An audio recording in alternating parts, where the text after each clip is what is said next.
Listen to my voice, singing in the wind.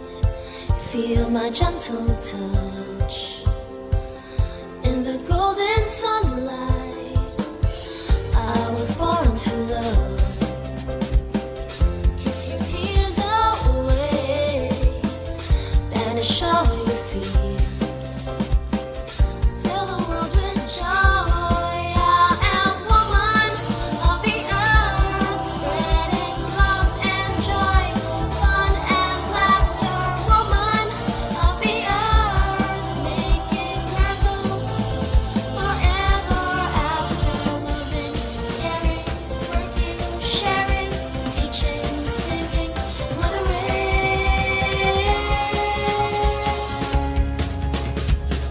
See my loving glow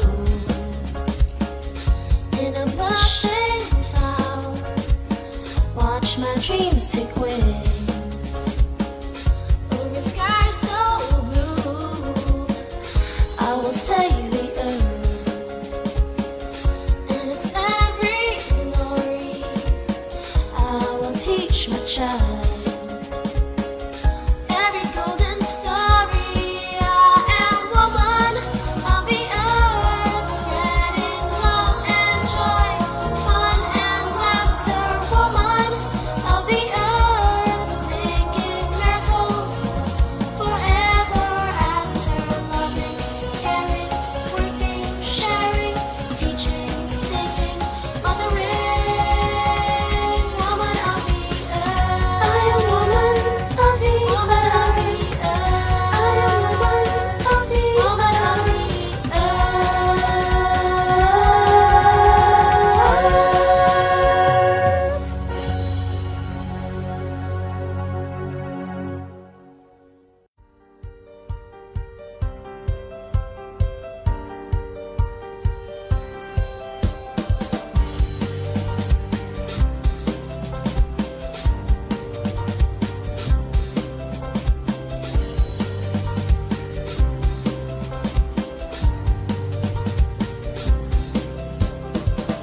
Listen to my voice, singing in the wind.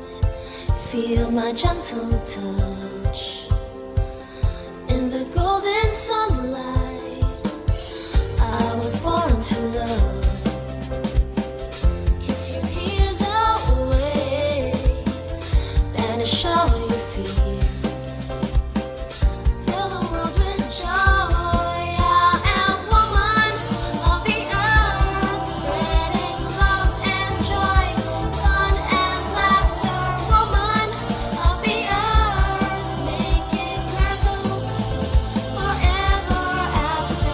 Loving, caring, working, sharing, teaching, singing, mothering.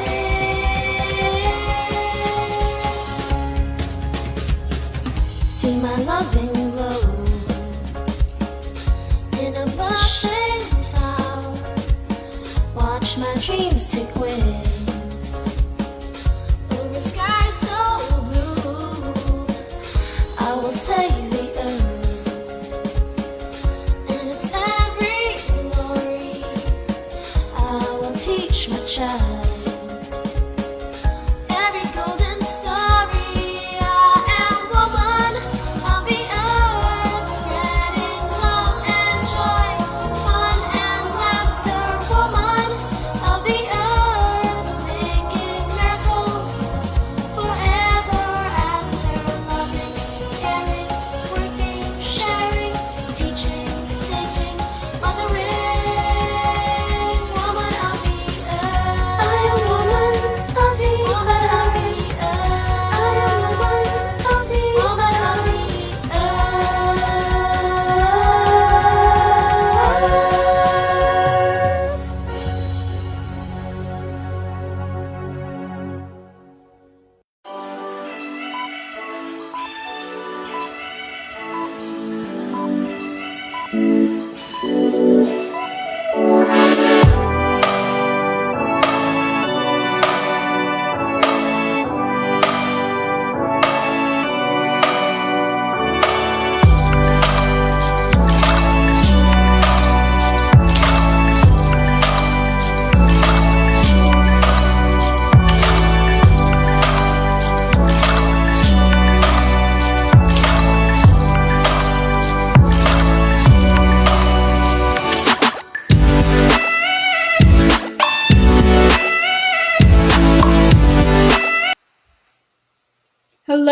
ladies and gentlemen, a warm and green afternoon to everyone, and welcome to the biggest advocacy-driven pageant in the country.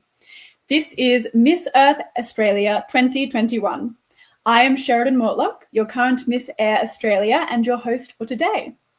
Before we begin, firstly, I'd like to thank our sponsor for this afternoon, Megaworld International, for bringing in the first batch of our national finalists to discuss their advocacies about the environment. And of course, Megaworld International is headed by the ever-energetic Miss Liz Angeles, the Vice President for Asia and Pacific 3. Thank you very much. And of course, to all our viewers who are watching us live on our official Facebook and YouTube page, thank you for joining us and watching us today. Please continue to share your messages, reactions, and feedback in the comment section throughout this afternoon. I know that despite the environment we are all in this pandemic, I am very happy that the Miss Earth Australia advocacies is still alive and active. And to show that our passion continues, we'll be meeting today our first batch of national finalists for their environmental talk. And our topic for today is conserving the environment. So, without further ado, let us meet our lovely national finalists. Firstly, I would like to introduce Taylor from Western Australia. Hi everyone, so excited to finally be here talking with you all. So like Sheridan just kindly introduced myself, my name is Taylor Sharp, I'm 23, I'm from Perth, Western Australia.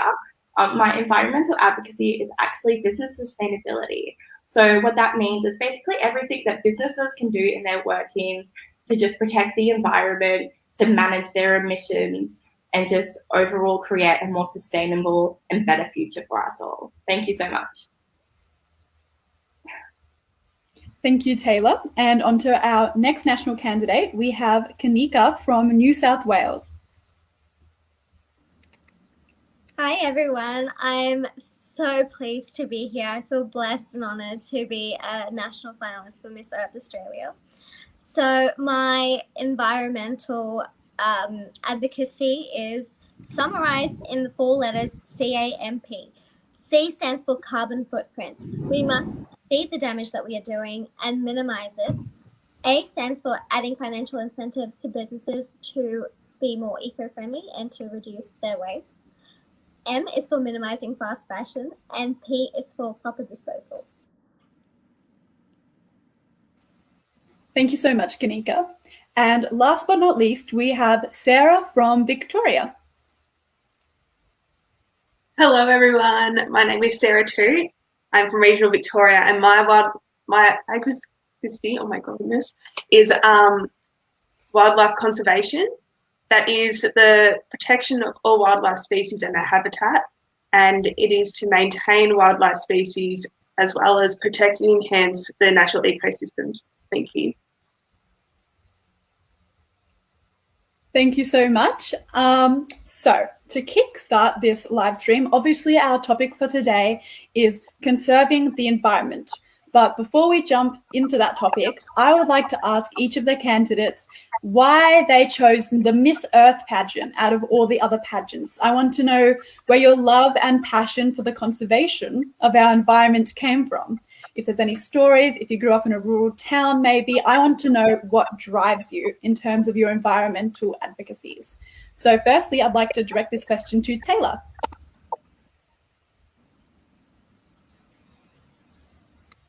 Sorry, Taylor, you're just on mute. I knew that was going to happen. Thank you. So basically, I can kind of direct or get my kind of passion from 2 driving forces that I can see. I actually grew up in a very small mining town. It's a bit bigger now, but in the Pilbara, all of my family has actually worked on the same mine there. So basically, ever since I was a child, I was very aware of business's impact on the environment. It was something that I was always taught about in school, and we were taught how it was managed and things like that. Now, being an adult and being a university student, I actually study business management and human resources management. So a huge part of that is actually now looking at business sustainability, and through doing my first course on that, kind of tied these thoughts that I'd always had growing up. I can actually apply the theory to it now. So that's really where it all came together for me, and that I saw Miss Earth Australia, and I thought, what a great platform that I would be able to use to get across this message. Thank you. Thank you, Dayla. That's a really cool story. I myself am also from a small rural town where we have the Billabong Creek running through it, and there's been lots of discussion recently about protecting that water source and how important it is for the town. So that's really awesome that you're then studying that in university. Now I'd like to ask the question of where your love and passion for the environment came from to Kanika. So my love and passion for the environment has been instilled in me from early childhood. So I was actually just a water baby. I would love to go to the beach, to swim in lakes, oceans, and my parents were constantly taking us on camping adventures across Australia. And when I grew up, I'm saying grew up, I still don't feel totally grown. But as I got older, I went to live in the outback for a while, close to Griffith. And it was so amazing to see different parts of Australia. It gave me a real connection with the land, and knowing that so many species were going extinct, that our natural habitats were being destroyed, and that there wasn't enough respect for our beautiful country, I felt really upset by this, and I knew I had to do something to give myself a voice and a platform to cause change around me. And I've done other beauty pageants before. I've done several of the big four, but I feel like nothing has been as strongly about advocacy as Miss Earth. And it's truly remarkable that you are giving young women such a big platform and such a big ability to change the world around them. And that's what brought me in. Thank you so much, Kanika. And I totally agree with you. The Miss Earth pageant is definitely one of the most topical pageants out there, I would say, especially with the IPCC report that's just been released and all this climate crisis in the media. So it's really awesome that you're super tuned into that. And of course, Sarah, tell me where your love and passion for the environment came from. So like all of you girls, I've grown up in a small town, and we were so lucky to be so close to a bush reserve, and a lot of my primary school schooling has actually been sort of centered around that that bush reserve, because we've been talking about planting trees, making sure to have native plants and trees within our own gardens, and the importance of that, even learning the difference between different scats that are around, so we could identify, oh, that's a possum scat, oh, that's a kangaroo scat. And that then went on for me to always love animals. I've always grown up with animals, and I have now continued to go on and finish my bachelor degree of veterinary and wildlife science, and to hopefully continue to work in wildlife conservation. So yeah, and having Miss Earth as a platform to try and get that across and educate people in the importance of wildlife conservation, even habitat conservation, and just in general, the importance of why we need to conserve it all is a big thing for me. And having Miss Earth as that platform to get it across, it's just amazing. Thank you so much, Sarah. And that's awesome that you've then continued and are studying veterinary and wildlife science at university. You can really show that, like, the passion that you pick up from your childhood and then continuing that into adulthood, that's just like really amazing. So now that we know a little bit more about why you guys are all in the Miss Earth pageant, quickly, I just want to say thank you to everybody that's watching. I can see your comments as we're going. A lot of people are wishing you the best of luck and wishing you guys all the best. Monique, one of our previous Miss Earth Australia queens, has just said, good luck, girls. Thank you, Monique, for tuning in. Hello, Monique. And now, yeah. So on to our next question, which has more to do with the conserving the environment topic of this week, is in your advocacy, where does the conservation of the environment sort of play in? Does it play in a lot? Is it something that's in the background but still relevant? Or if it's not really part of your advocacy, please just tell me why you think that it is important right now. And we'll start with Taylor. Hi. Am I off mute this time? Great. Yes, we can hear you. Amazing. So basically, if we're talking about environmental compensation, it's basically conservation, sorry. It's basically about the protection, the preservation, the management, and the restoration, right, of our natural environments and all the systems that we have in place. So when I'm talking about business sustainability, it's kind of talking about the same thing, right? So if we can't protect the environment at first, protect and preserve, which a lot of the times in business we're completely going against, then it's more about the management of these systems and definitely the restoration of maybe mistakes that we've made in the past. We're going back and we're planting trees again in places that we've deforested, or we're managing their systems. So we're working with locals in the area and maybe local Indigenous people in the area to say what can we do to better manage this system, biologists and things like that. So I definitely think that business sustainability and environmental conservation are like one and the same, like they're very hand in hand. Thank you. Thank you, Taylor. Again, totally agree with you on that. A lot of big businesses these days, I think, are not taking enough responsibility for the impact that they're having on the conservation of the environment. And it's fantastic to know that there will be people like you going into the workforce with that environment conservation in mind. So that's amazing. Now I'll ask to Kanika, I'll repeat the question. How does environmental conservation play into your advocacy for Miss Earth? So environmental conservation is the backbone of each of the 4 prongs of my advocacy. So when we're minimizing our carbon footprint, we are saving habitats, we're saving animals, we're saving the water, we're saving all these vital parts of the earth. When we add financial incentives for businesses to be eco-friendly, we are sustaining the environment that they have been corroding over time. When we minimize fast fashion, we clean our oceans, we have a lot less waste going into them and polluting them and hurting wildlife and flora and fauna within the water.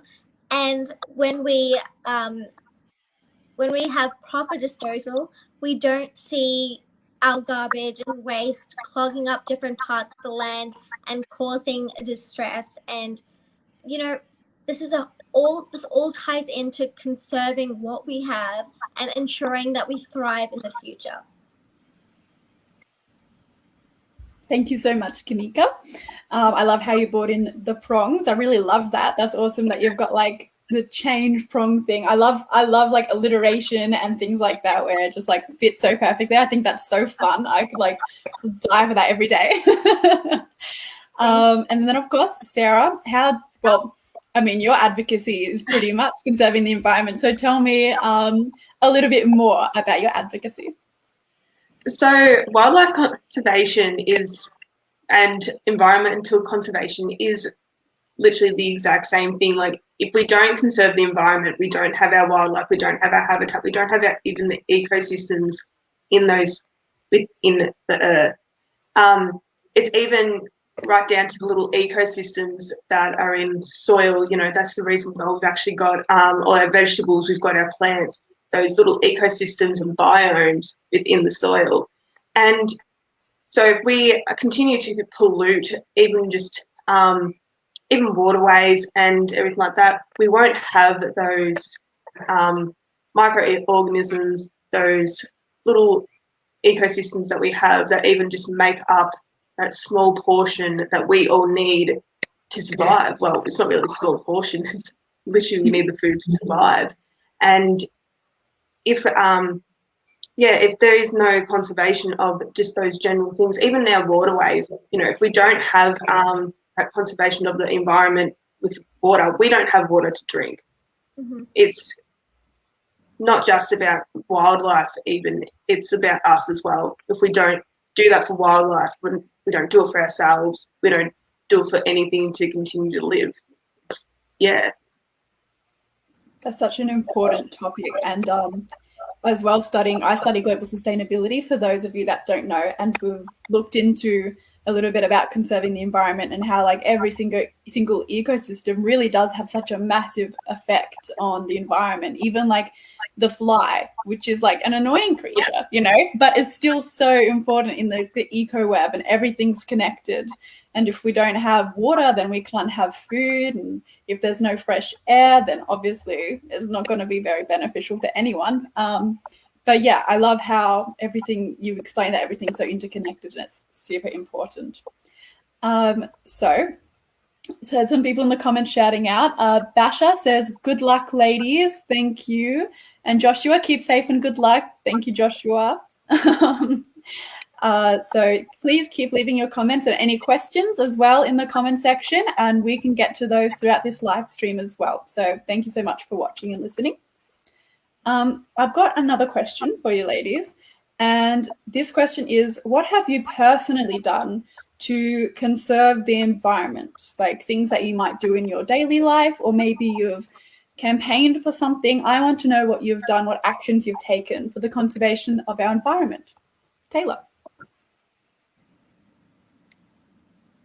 Sorry, Taylor, you're just on mute again. This is going to keep happening, I swear. I'm That's so sorry. awkward. So I think that when we're looking at what we can personally do to conserve the environment, it does sometimes seem a bit overwhelming, right? Because if we're just one person compared to these huge corporations, which are really the ones that are making a huge impact, what we can do going to do that helps, right? But I think you have to think about the fact that if we're all doing it, then it actually does have a huge impact. So just small things like recycling, even though recycling doesn't have the best impact still, not having any waste is the better option, but recycling is still, it's a step above nothing. You know, we are taking back our cans, things like that. Me personally, a huge thing in my life was, I think, for girls, we all fall into this trap of fast fashion, and I need a new outfit at every event, and I'm just going to buy cheap and everything like those. So really looking and rethinking about what we need in our lives and saying, hey, is that just going to be adding to the waste? A huge thing that we can do as individuals is look at our own waste and our own consumption and try to minimize that and get it down. So looking at more sustainable clothing options, even around the house, buying like reusable Tupperware instead of Tupperware that you throw out, things like that. Thank you. Thank you so much, Taylor. And like 100% for those of you watching that have followed my Miss Earth journey, my advocacy last year was fast fashion. And I totally agree with you, Taylor. We really need to like get rid of this mindset that you need a new outfit for every single event that you go to. Taylor, yourself, is there anywhere that you shop in particular, or anything that you do to help reduce the fast fashion that you have in your lifestyle? Yeah, so I would say that, you know, fast fashion is not something that you can get out of really quickly. It's so hard when every single brand almost seems like they're doing it. But if you can look at really, and this is also why it's hard, because more sustainable fashion is more expensive, right? So instead of buying 5 tops, you're only buying 1. But if you can look at doing that and looking at smaller designers and just buying that one top that you love that you're going to wear over and over again. So smaller Australian brands that I love is like Disnea, or like Cosette is a new one that's coming up in Perth. Those really special pieces that you can wear over and over again, and they're going to be so stuffy every time you wear them to events, instead of buying these cheap dresses from Shein every single time. But again, I realize that it's super hard because we all want to look our best, especially with influencer culture at the moment. And it's just about taking baby steps until you can get there. Thank you. 100%. Thank you so much. Now, Kanika, what do you do? What are the actions that you do in your daily life that help to conserve our environment? So I've done a number of things personally. When I was overseas as part of another pageant, I actually planted 10 trees in Phuket, and they all have my name on them. So I always feel like I'm a part of that city, and I've done something. Like, it may not be the biggest thing, but it is something in the right direction. I also do regular cleans of my local area, local beaches. I was a part of a clean project in India when I visited and helped with a number of organizations. I recycle. I have a keep cup. I don't ever need like a coffee cup. I always bring my own. I also shop at certain Australian designers who use recycled plastic to make swimsuits. So one such brand is called the Dreamers. It is run by these wonderful Australian women who are so environmentally conscious. And I love being able to know that my fashion habits are not causing devastation. This is something that is so important to me. And I honestly, I'm trying to grow my own garden as well to reduce the emissions I do. I just love sort of just being a part of a change, no matter how big or small. Thank you so much. Thank you. Priya has said, watching from the Philippines. Hello, Priya. And Stephen, so proud of you, Taylor. Shay, I stand an inspiring queens. Yes, we all stand inspiring queens. And Amy says, go Kanika. So thank you so much for sending your comments. Please keep sending them and showing your support. It means the world to the national finalists. Thank you. And now, of course, Sarah, what actions do you implement into your life to conserve the environment? So the good thing is I am in a household like with a group of friends who are all very environmentally conscious. So we have a lot of keep cups.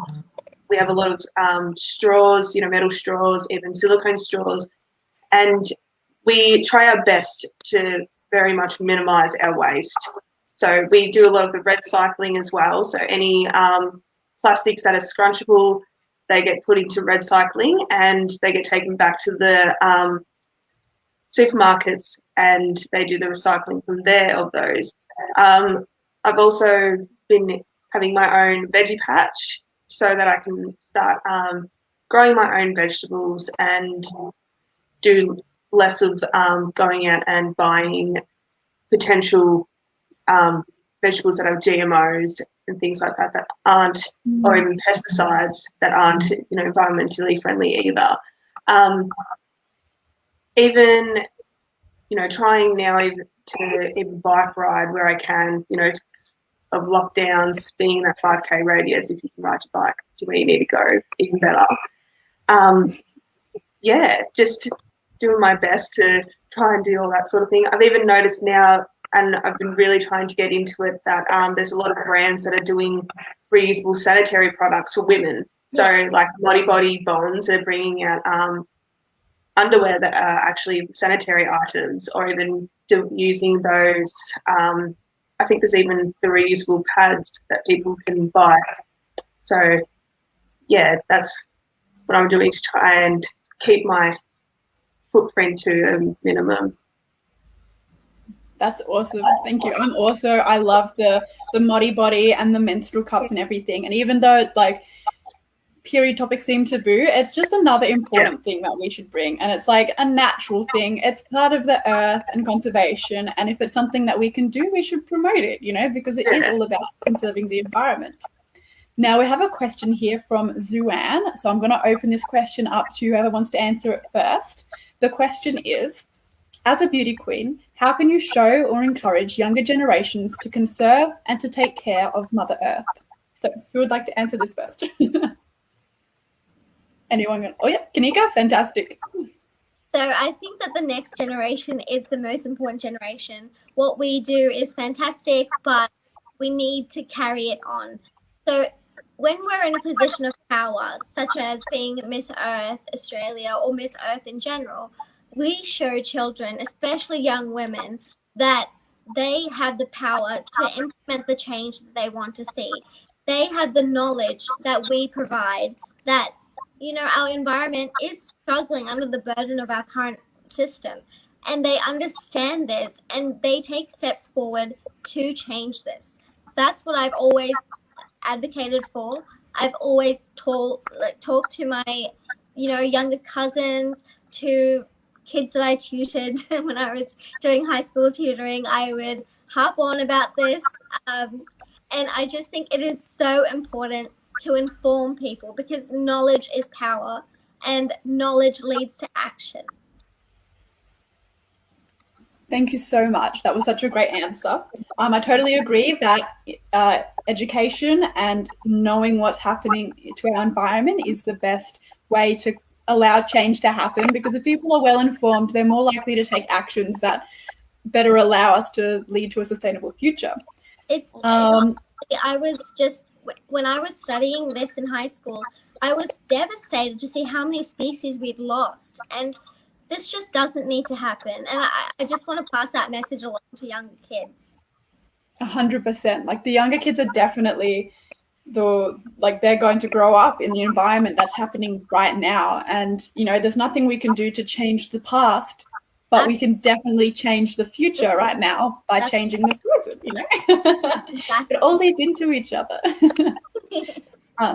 Would anybody else like to answer this question about what we can do to encourage younger generations? Yes, Taylor, go ahead. I'll say a few words, but Kanika, you did an absolutely amazing job at answering that question.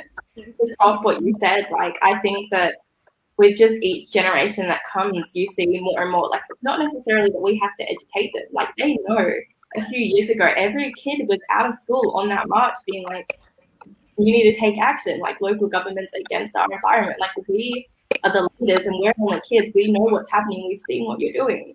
So it's not necessarily that we need to educate them because they're out there saying that they know. I think it's more about being accepting and being kind of someone who's going to let them go to these walks, going to encourage them to, if they want to bring recycling into the home, okay, we'll go around it. Let's do recycling. You can be into but being that kind of person that allows them to be that change that they want to be, but you're giving them the resources, if that makes sense. Absolutely. 100%. No, thank you. And just to add on to that question of my own personal inquiry, it's easy to change the generations coming now, but how would you encourage older generations that don't believe that climate change is real to act to conserve our environment? If they're having doubts or if they just don't believe that it's something important, what message would you love to convey to them if you could sit down and talk to them to help them see how important it is to conserve our environment? Kanika? So I think the main thing with older generations is that the same love of the environment and animals don't really appeal to them to the way it does to us. I mean, most people this age adore animals. We love the environment. And it's just an intrinsic part of who we are. But with an older generation, what I find is that they're more human-oriented. And so if we can couch it in language that they resonate with, I believe they'll be more likely to be allies in this movement. So we need to explain how this is going to affect their children and their grandchildren, because I know that they would be distraught to understand that people in their family are going to suffer as a consequence of these actions. And that's just the way I like to put it across all the generations. 100%. I think it's so important that we acknowledge that everyone grew up in a different time, and so people are going to react to different things differently. And so definitely touching into humanity. Sarah, did you have something you wanted to say? Yeah, I was going to say it's even just showing it isn't just always about statistics. I've noticed that when we do talk about what's going on with the environment, we talk about statistics. In this many years, if we continue with what we're doing, we're not going to have a planet, we don't this and that. But it's even as we've all said before about, you bring it back down to family, you bring it back down to, we've got all this beautiful environment outside right now, but if we don't continue, your grandchild's not going to see it. Your great-grandchild's not going to see it. They're not going to be able to enjoy what we've got now. And even just, having that little bit more of an education about different animals that are out there. A lot of people don't know about a pygmy possum, they're yay big. They're so cute. They're so adorable. Yeah. And, if we don't do anything, show them now, their great-grandchildren aren't going to see them because they're not going to be around anymore. If we even bring it back down to, visual things such as that, that, 300-year-old tree that we've got in the state forest, you know, it's alive now, but give it a few more years, it might not be here, and your family's not going to see it. It's bring it back, to family and the next generation to come. 100%. Thank you so much, Sarah. We've got another question here from one of our viewers. Pauline Riley has asked, how can we help our native animals in the coming summer? Sarah, would you like to answer this one? We're doing veterinary and wildlife. I'll throw the ball in your court first. Will you guys excuse me for one moment? Yeah. I just need to connect my phone to the charger. No worries. You guys continue. I'll be back in a sec. Thank you. So for Pauline's question, leaving out water for birds, even leaving out a bit of seed and things like that, making sure there's plenty of shade will help even for these animals and wildlife, to give them a place to cool down, place to just even rest. Like we've had, living near Bush Reserve, we've had kangaroos come into our paddock, and because we have a long windbreak on the back of our paddock, they were able to stop and have a rest. And even leaving out some water, because I've got horses at home as well, having those water troughs there, they were able to stop and have a drink. Like my mum, even now, even in winter, she's always making sure there's water out there so they're not dehydrated, that the birds are able to have a bath and cool down if need be. It's just those little things that, are necessities to us, to have water, to have something to eat, is also something that we can do for them as well. Thank you so much. Yep, totally agree. My grandma always has a bird bath full of water in the summer, and you can see how often the little birds will come and bathe in them.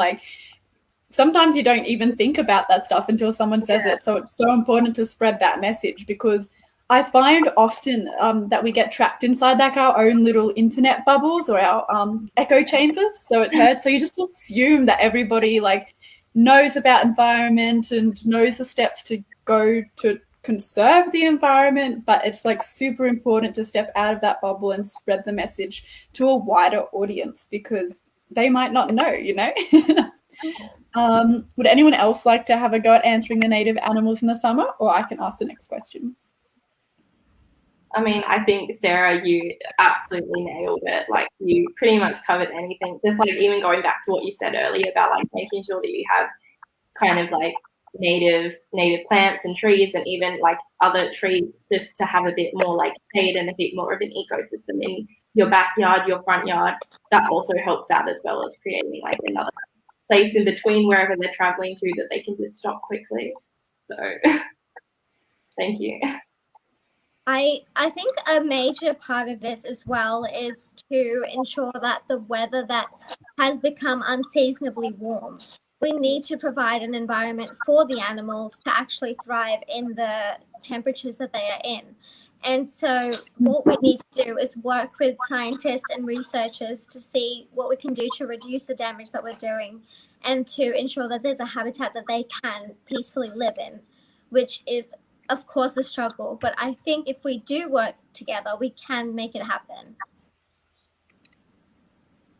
100%. I feel I'm saying 100% all the time, but what you guys are saying is totally 100%, But I totally agree with you, Kanika, in that we all have to work together to do it. Yes. Because a single person, exactly, we all need to be imperfect environmentalists, because one single person being a perfect environmentalist is not going to have that big of a change. But if we all do a little bit together, then it will have a massive effect. Oh, absolutely.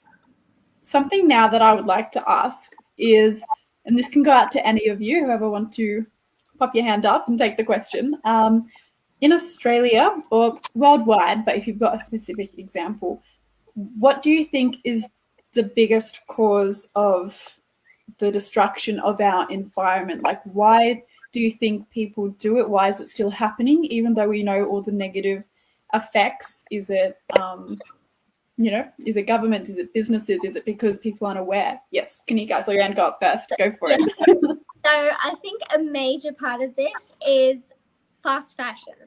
Now, there's societal pressure on women to be a specific way when they dress, when they go to events, when they do, the smallest of things. They're encouraged to go out and buy new outfits multiple times and this becomes very expensive.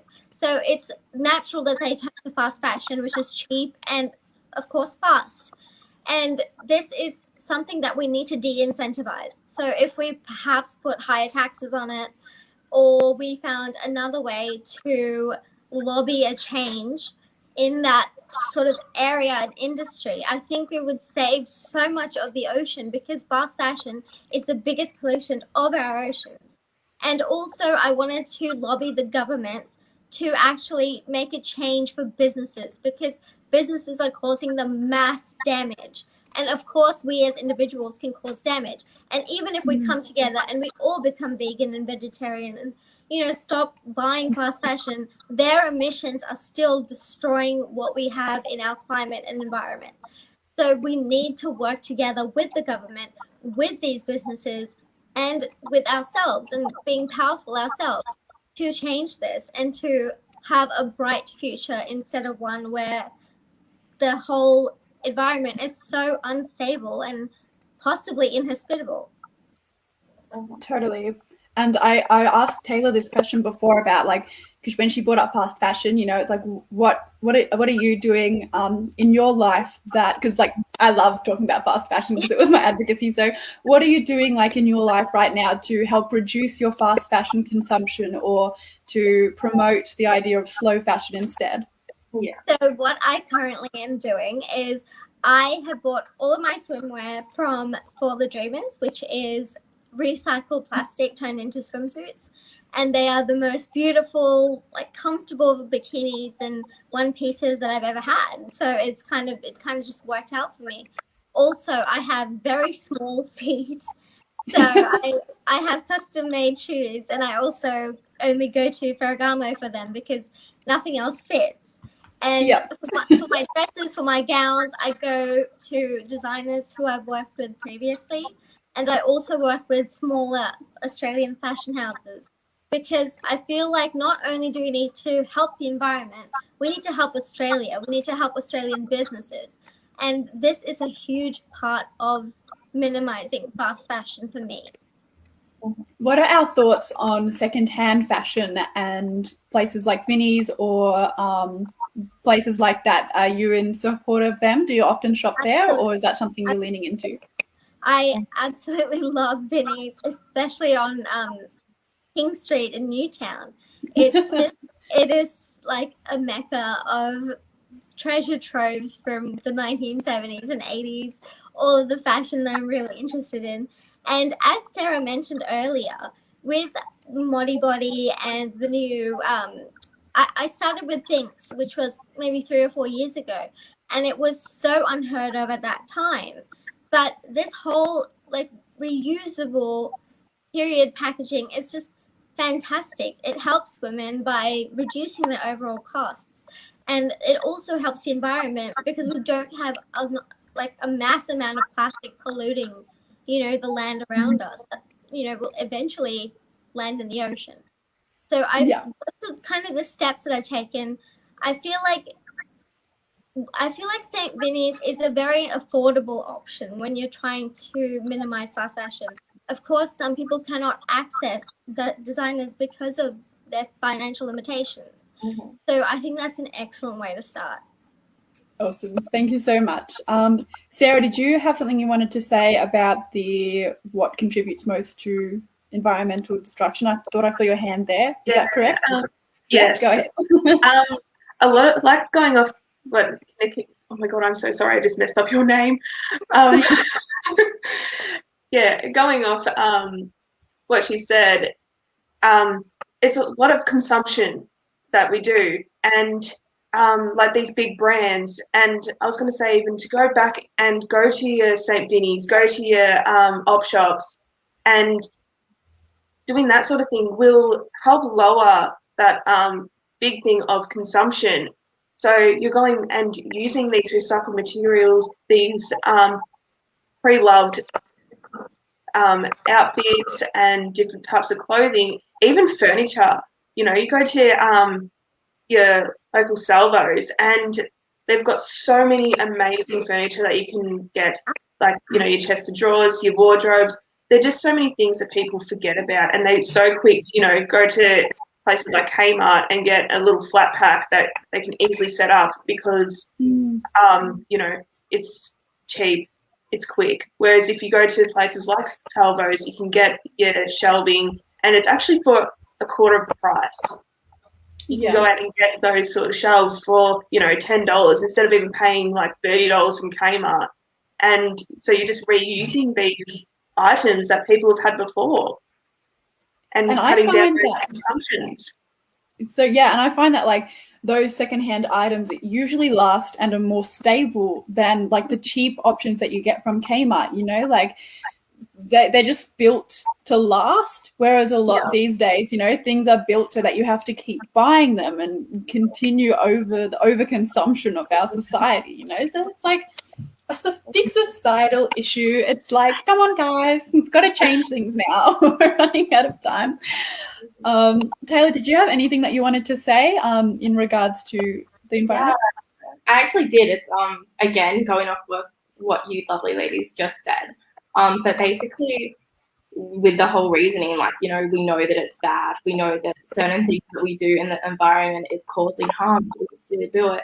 And it just goes back to kind of my whole advocacy of business sustainability, and something that I say is, you know, the business of business is business. So businesses are always going to put profit first, and we as humans, we have to put profit first sometimes as well. We have to put our income first because we have to survive. You know, we have to use it for our house, our roof, like our food, everything that we do to survive. We need money, and the same with businesses. For them to survive, they need money. So the reason that we still do it, that businesses go ahead and harm the environment, that's unfortunate, but it's true. It's just money. And, you know, we're seeing this great movement at the moment where, you know, back 20 years ago, it wasn't even considered, and it's now corporate social responsibility. It's ingrained in their whole, like, corporate values and system that the environment is one whole part of that, which is so great to see. But again, it's never going to be completely gone away because unfortunately it's profit, it's money. Yeah. Thank you. Thank you. That was so interesting. I love little insights into things like that, such as business, that you don't usually hear about. And of course, because that's what you've learned and studied about, and that's part of your advocacy. I love it when like people are able to give that information, because like I said before, we might not know all that information. So that's awesome. Our current Miss Earth Australia has just commented, Brittany Dixon has said, they've all got a story and that uniqueness that we can get behind. Great tips, everyone. So thank you, Brittany, for tuning in. I hope it's good. So we've got a little bit of time left before this live end. So I'm wondering if there's just anything else that you girls want to say before the live stream ends, any messages that you want to bring across, or anything else that you'd love to mention about conservation of our environment or your particular advocacies. Start with Sarah. So I just wanted to say, like, continue to educate everyone on the importance of being able to reuse items such as keep cups, metal straws, silicone straws, anything that isn't just for single use. So again, that even goes down to sanitary products for women. A big thing that I currently work at a childcare centre, and we have a environmental group within the centre, and we do so many things where we even have something like a yogurt container, which we use within the centre as a sort of a play product. So they can put up old cans from different things, that, such as like Napoli sauce, a can of Napoli sauce. The can itself is then used as part of play and making noise and that sort of thing. Just even small things like that. And you don't realise how much it actually helps the environment. You know, it keeps things such as litter out of our reserves, so that animals don't pick them up and eat them and, you know, get to the point where they've suffocated themselves because they've eaten something that they shouldn't be eating, even such as a plastic bag. So if we can continue to find ways to reuse these items or recycle, just even respect within the environment, you know, you don't leave rubbish lying around at home. So why would you leave it outside for something like a small animal to pick up? Yeah. Thank you so much, Sarah. Totally agree. We've got to treat everything with respect. I think that's the problem these days. A lot of people aren't connected to nature anymore, so they don't respect it. So it's really great to keep pushing that out. Taylor, do you have a closing statement or something that you'd like to say before the live finishes? I would love to leave everyone with a bit of a message from myself. So just going back to what we were talking about earlier, it might seem like your actions don't change anything, but if we all do them small actions together, they really do. So just rethinking everything that you're doing in terms of your own environmental sustainability. So watching what you're buying, from your clothes to your furniture to your food, watching your rubbish output and your waste output.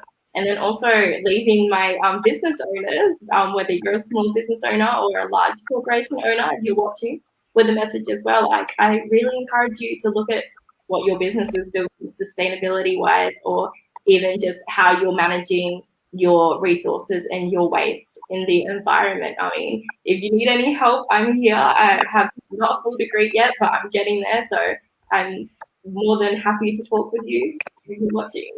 Thank you. Thank you, Taylor. And yeah, that's awesome advice. That's amazing that you're allowing others to reach out to you in terms of business. I think that's fantastic. And Kanika, what is your closing statement that you would like to end the live stream with? So my advocacy base is based on the power of society, and particularly young women. I feel like young women have not been given a voice on a platform in any other way. And I think that we must use this platform to make change. It's a David and Goliath situation, but I know that when we work together, we can lobby the government, we can lobby big business, and we can make small changes to our own lives to actually benefit ourselves, our children, our animals, and our habitat. We are the ones with the power now, and we can do this. I'm still continuing my research into the environment and the ways in which I can improve my own life. I know there's always room for improvement, and I don't believe in any sort of arrogance where someone can say, "Oh, I made one change and that's enough. That's all I need to do." No, we must rapidly evolve. We must learn. We must implement the knowledge that we have, and we must create action. And I believe Miss Earth Australia is giving me the opportunity to talk about this, to reach audiences around the world and actually make a difference. So I'm so honored and blessed to be here right now. I am absolutely loving the process. I love interacting with everybody here. And I know that we will change things and we will make a difference. Thank you, Kanika. And thank you, girls, all for joining me for the very first environmental talk for the Miss Earth Australia 2021. For those of you listening and watching, you can find these girls on their socials on the Miss Earth Australia page. Their Instagrams should be there, but just in case, Taylor's is _Taylor Lindsay, Sarah's is @SarahChute, and Kanika's is @Kanika Batra. So please go and follow their environmental journeys throughout the Miss Earth 2021 pageant. It should be very exciting. So thank you so much, girls, for joining the very first Miss Earth Live. You did a fantastic job. Thank you. No worries. I would also like to thank our sponsor for this afternoon again, Megaworld International and Liz Angeles, Vice President for Asia and Pacific 3. And also thank you to Stargazers Production, they're the license holder and owner of Miss Earth Australia, and they're headed by our lovely and beautiful National Director, Juliette de Leon. And of course, thank you so much to all of our viewers that came and watched today. Your support means everything. And thank you so, so much for leaving your comments and questions below. It really does make a big difference. And your support is why we do this pageant to begin with. Now, before we wrap up, I just want to remind everyone and invite everyone that these will be our weekly environmental talk. So our next environmental talk will be with another batch of 2021 national finalists. It'll be next week at the same time on the same channel. So please, please, please feel free to come and tune into that as well. That pretty much wraps up our live stream for today. So thank you, girls, for coming and talking. And thank you once again to everybody for watching. I hope it was an enjoyable and informative live stream. Thank you. Thank Thank you. Now we just wait for it to end.